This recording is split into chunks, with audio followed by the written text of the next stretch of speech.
Pada saat tengah malam, ada seorang gadis bersembunyi di selimutnya. Dan dia pun mendengar suara aneh dari luar jendela. Saat dia membuka hordeng, ada sepasang mata yang sangat mengerikan.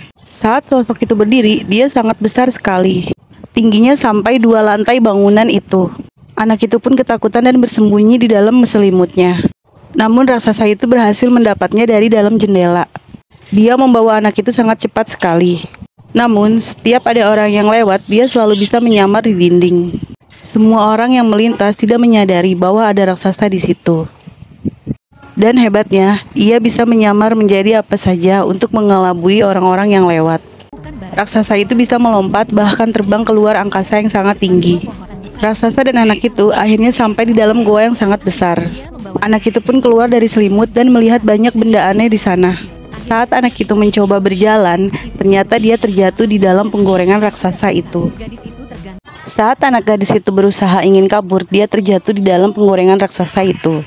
Karena kebetulan raksasa itu sedang memasak. Saat raksasa itu melihat keluar jendela, ada banyak raksasa-raksasa lain di luar sana. Raksasa itu pun mengatakan kepada anak gadis itu bahwa di luar sana banyak raksasa yang memakan manusia. Anak itu pun begitu sangat ketakutan sekali.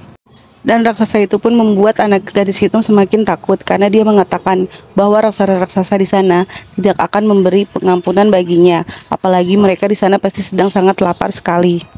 Raksasa itu pun sengaja terus bercerita untuk menakuti anak gadis itu. Dan dia pun sangat senang melihat anak itu sangat benar-benar ketakutan sekali. Raksasa itu meneruskan ceritanya sembari menyantap makan malam yang tadi dia masak.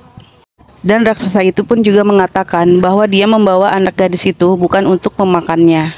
Akan tetapi dia takut anak itu bercerita kepada orang lain bahwa dia sudah melihat raksasa.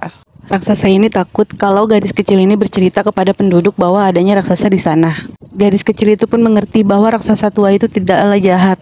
Raksasa tua itu selalu mengingatkan gadis kecil itu bahwa di luar sana sangatlah berbahaya. Jangan pernah melarikan diri tanpa izinnya karena sangat berbahaya. Raksasa itu pun memindahkan gadis kecil itu ke pengintai kapal layar. Dan dia memerintahkan gadis kecil itu untuk beristirahat di malam hari. Raksasa itu pun pergi menuju air terjun melalui gua. Dan menggunakan jembatan untuk turun ke bawah. Ia pun menuju ke ruangan yang berisi botol-botol dan benda-benda yang berwarna-warni. Dia mengambil kunci berwarna merah yang berarti mimpi buruk. Dia juga mengguncang-guncangkan di atas kepalanya. Saat raksasa itu sedang melakukan ritual guci, gadis kecil itu pun akhirnya terbangun. Dia pun memperhatikan raksasa itu untuk memastikan bahwa raksasa itu sudah tidur. Gadis itu pun berusaha melarikan diri dari sana. Dengan memakai sebuah gala, dia pun berhasil melarikan diri. Dan akhirnya, gadis kecil itu berhasil melarikan diri dan meninggalkan raksasa tua itu.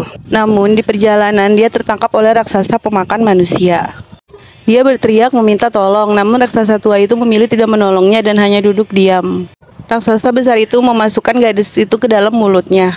Gadis kecil itu pun tergelincir masuk ke dalam mulut raksasa itu, dan ternyata gadis itu hanya sedang bermimpi. Raksasa tua itulah yang memasukkan mimpi buruk ke dalam gadis itu agar dia tidak melarikan diri. Saat gadis itu tersadar, dia melihat raksasa tua sedang meminum minuman hijau. Dia melihat minuman hijau itu banyak mengeluarkan gelembung-gelembung yang aneh dari dalam bawahnya. Raksasa tua itu pun mengeluarkan angin karena meminum minuman hijau itu dan merasakan sakit di perutnya. Dan karena teriakannya, menarik pengunjung raksasa lain datang. Raksasa yang datang adalah raksasa yang ada di dalam mimpi gadis kecil itu.